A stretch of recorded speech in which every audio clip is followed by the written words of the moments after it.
Welcome to Worldwide Hustlers. This is Matt Albert bringing you tips and advice on your health, wealth, and happiness, and I'm glad you can be here. So today we're going to talk about 5 self-help books that have helped me with my success, and I believe they can help you too. Let's get started. Roll the footage.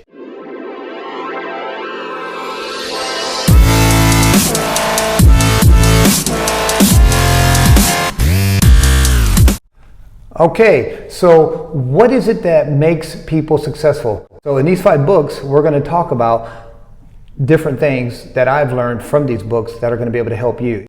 The first book we're going to discuss that I love, there's 5 of these, Turning Bad Habits into Success. And one of the things that this book really gets into is your personal philosophy. Basically, a culmination of all your experiences, everything that's happened to you from when you were little, when you got older, stories you've heard, people you've met, places you've been, things that have happened to you, whether they were good or bad. All of this comes together and it develops into your personal philosophy. And there's different types of philosophy as the book talks about. So you have your financial philosophy, your personal philosophy. So the good thing about the philosophy is that once you have your philosophy down, you understand where you're going. And this helps you with developing a plan for life. And you have to have a plan. If you don't have a plan, you're going to wind up in somebody else's plan. And that's not good.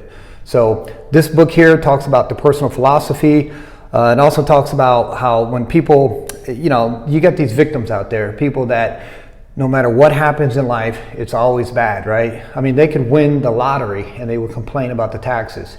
So you get people out there that blame taxes, they blame the government, they blame their job, they blame their upbringing, they blame their parents, whatever, but they never look in the mirror and say, you know what, there's the problem. Because no matter what's going on out there, this book is talking about, you can't control everything out there. There's so many things out there you cannot control, but there's one thing that you do have control over, and like the book is saying, it's yourself. And that's where you start, with yourself. You start investing in yourself. Pick up a book, get an audio book, ebook, anything. Start reading, start educating yourself. Get rid of your bad habits. Start hanging out with people that are successful. Start hanging out with people that are above you, that are doing things and are places where you want to be in life. So the book gets into that. So the personal philosophy is a really good one. Another thing this book talks about are problems. So everybody has them. Rich people have problems, poor people have problems, middle class. Doesn't matter where you are in life, you will have problems.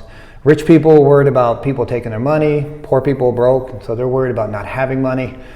These problems will never, the good thing about having problems, it lets you know you're alive, right? So having problems is basically, problems are a sign of life, and life is growth. You want to grow. So, and problems never go away. They just change. When you're little, you have smaller problems. You have a bicycle that it's got a flat tire. So when you're little, you're like 8 years old. You're like, my God, that's like the end of the earth, right? Oh man, what am I going to do with this bike?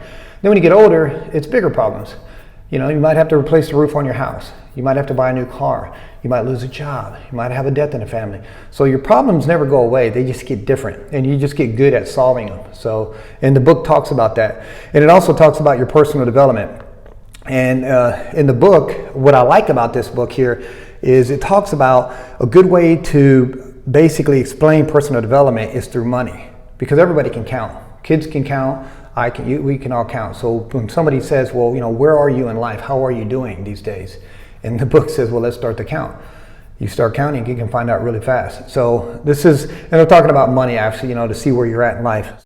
In order to have more, you have to become more. That's the essence of this book, and I love it. The second book that we're going to talk about on the list, I made the list, is called Unlocking the Truth. And the first chapter in here is talking about decisions. So it's talking about when you finally make a decision to do something, you're basically cutting off all other possibilities of anything else and working towards that goal. So when you finally make that decision, you burn the bridges, so you move on.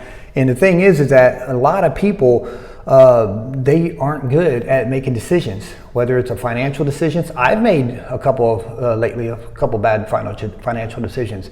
It happens. I mean, but guess what? I'm not going to do it again, because there's a saying that says, once a mistake, twice a decision. So no, now you need to learn from your mistakes, but when you're making decisions, the more you make decisions, the more you figure out your problems, you can move on with your life, the better you get at it. Just like anything, it's common sense. The more you work at it, the better you will get at it. It also talks about tools for procrastination, how to stop your procrastination. And right now we have the pandemic, and a lot of people are negative, and a lot of people are, suffering from, maybe lost a job or such, and, maybe have a sick person in the family. And things are different. This new norm we have going on, you're not driving to work anymore if you're working remotely.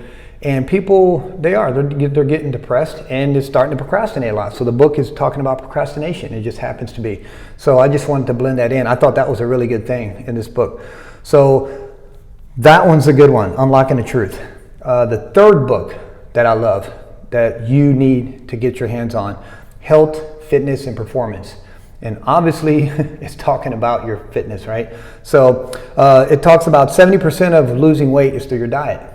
So most of losing weight is saying here, if you want to trim up, it's through your diet.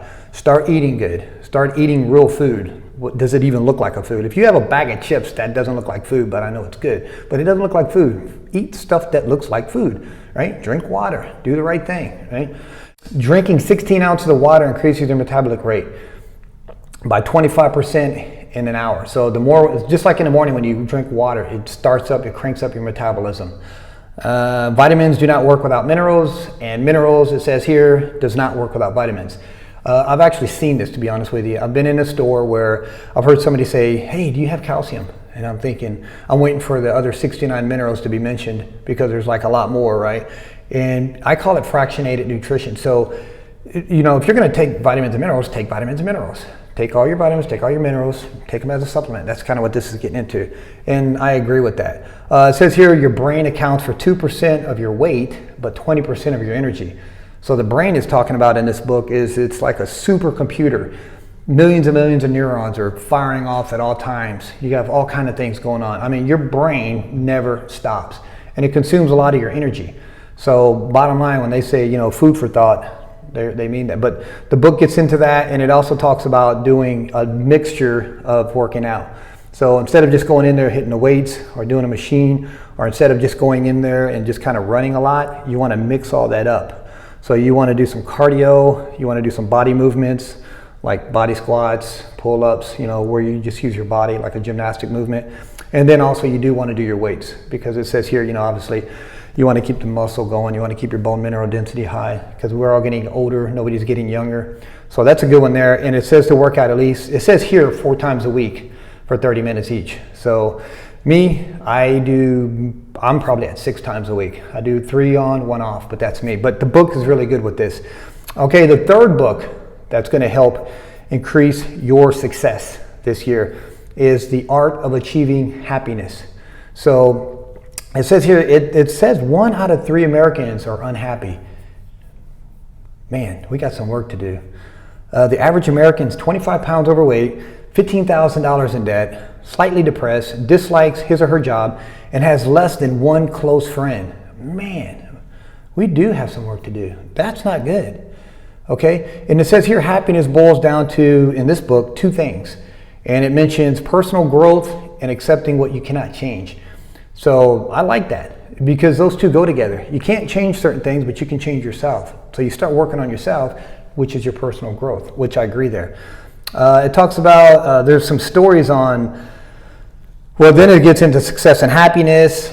Success and fulfillment are different, meaning you can be successful but not fulfilled. So there's a lot of times you can make millions of dollars, but that doesn't mean you're happy. So fulfillment is basically talking about the happiness side of your life. So you can have a lot of money and be unhappy, basically, is what they're saying here.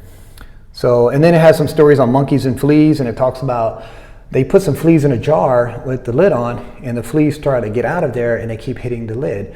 And then eventually the fleas will only jump high enough so they don't hit the lid. So after a while, they took the lid off, and the fleas would still only jump a certain amount of height. So they would not come out of the jar.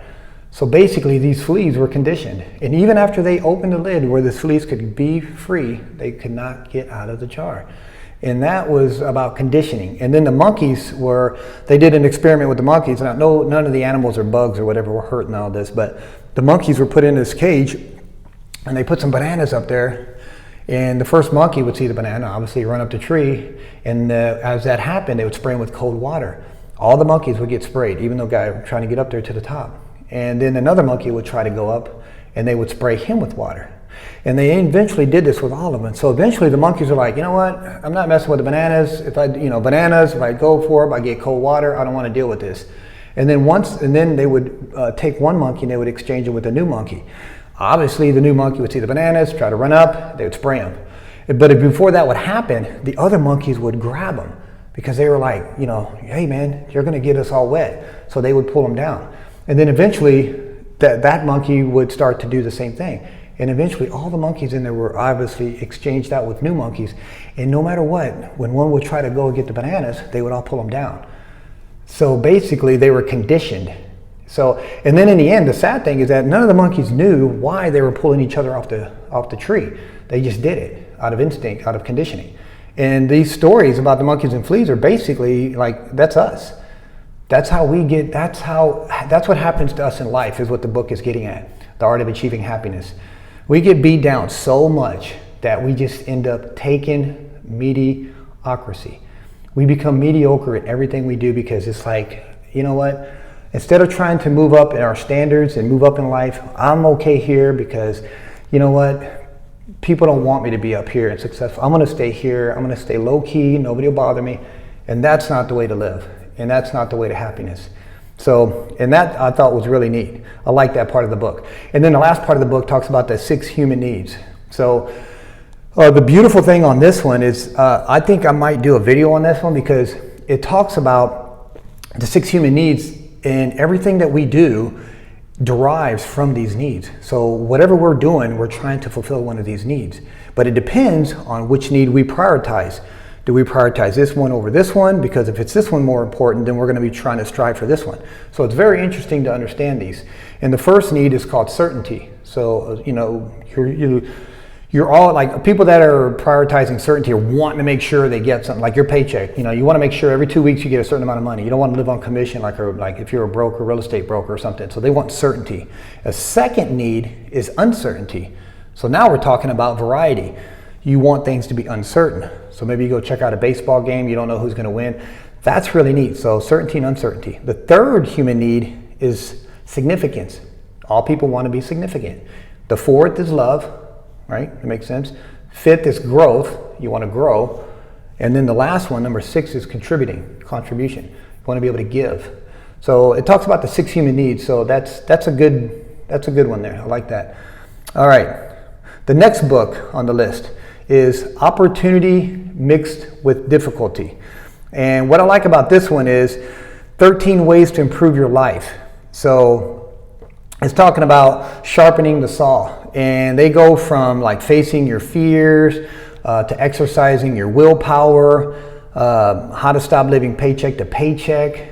I mean, they had some really, really good ones in this one. And I really enjoyed this part here, the first chapter. Then they get into multiple ways to make money. They talked about brick and mortar businesses. I believe it talked about franchising. It talked about internet business. Let's say if you're going to do something digital. 10 advantages to having a home business. That talks about this one. And there's tax reasons. There's flexibility, freedom. You get you can do what you want when you want for the most part. So it gets into the 10 advantages of owning a home business, which I really enjoyed reading. It talks about also, because this is Opportunity Mixed with Difficulty, the name of the book. And then it gets into 6 or 7 major mistakes for building muscle. And it gets into some fitness stuff.